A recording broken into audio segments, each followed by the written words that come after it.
हरि ओम श्री गणेशाय नमः। ओम नमो नारायणाय। ओम नमो भगवते वासुदेवाय। अथ पुरुषोत्तम मास 13वां अध्याय। ऋषि कहने लगे कि हे सूत जी, राजा धृढ़धनवा को पुरुषोत्तम के सेवन से राज्य, पुत्र, पौत्र और पतिव्रता स्त्री कैसे मिली, और योगियों को अति दुर्लभ भगवान का लोक कैसे प्राप्त हुआ।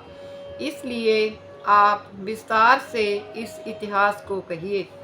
सूत जी कहने लगे, हे ऋषियों, आकाश गंगा की तरह पवित्र करने वाली सुंदर पुरानी धृढ़धनवा की कथा मैं तुमसे कहता हूँ।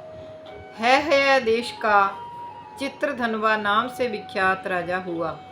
उसका पुत्र महातेजस्वी, सब गुणों से युक्त, सत्य बोलने वाला, धार्मिक धृढ़धनवा नाम से विख्यात हुआ। वह धृढ़धनवा अंगों सहित चारों वेदों को पढ़कर विधि पूर्वक गुरु जी की पूजा कर दक्षिणा देकर पिता के नगर को गया। अपने नगर के रहने वालों को नेत्रों का आनंद उत्पन्न करते हुए उसने अपने पिता चित्रधनवा को प्रसन्न किया। अब राजा चित्रधनवा अपने मन में विचार करने लगा कि स्त्री, घर, पुत्र आदि छोड़कर मुझको भी वन में जाकर हरि का भजन करना चाहिए।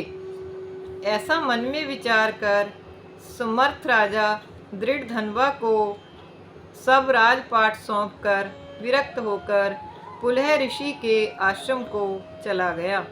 वहां जाकर तप करने लगा।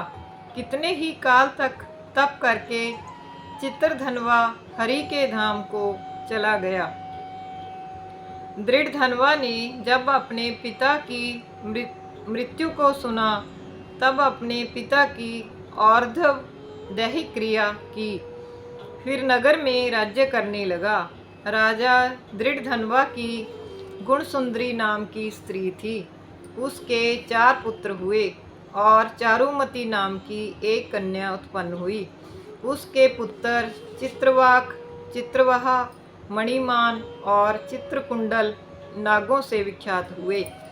श्री नारायण कहने लगे कि एक समय सोते हुए उस राजा के मन में यह विचार उत्पन्न हुआ कि मेरा यह सब वैभव किस पुण्य के प्रभाव से हुआ। ना मैंने कोई तप किया, ना दान दिया, ना कुछ हवन किया। अपने इस भाग्य का कारण किससे पूछूं। राजा की इसी विचार में सारी रात्रि व्यतीत हो गई।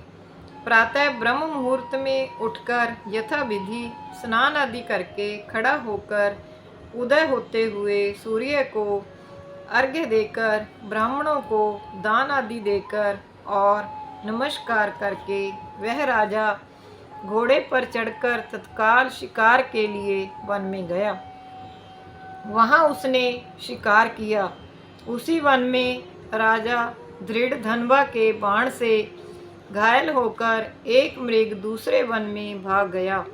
घायल मृग के शरीर से गिरते हुए रुधिर के निशानों से राजा धृढ़धनवा भी उसके पीछे पीछे गया, पर थोड़ी देर में मृग राजा की निगाह से ओझल होकर कहीं छिप गया।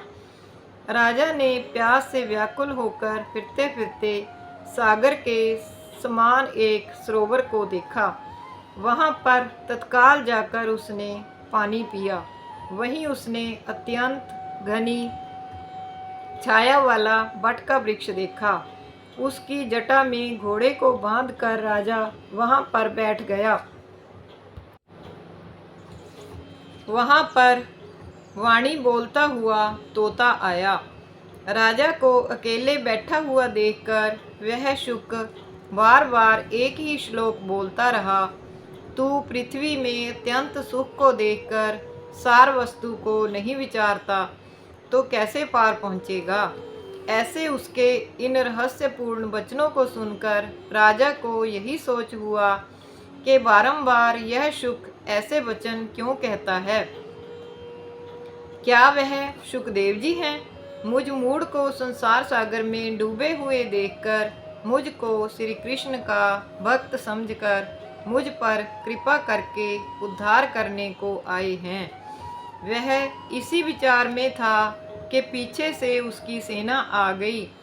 वह तोता तो राजा को उपदेश देकर अंतर ध्यान हो गया और राजा अपने नगर में शुक के वाक्यों को स्मरण करता रहा। बोल विष्णु भगवान की जय, बोल कृष्ण भगवान की जय। ओम नमो नारायणाय, ओम नमो भगवते वासुदेवाय। 13वां अध्याय संपूर्ण।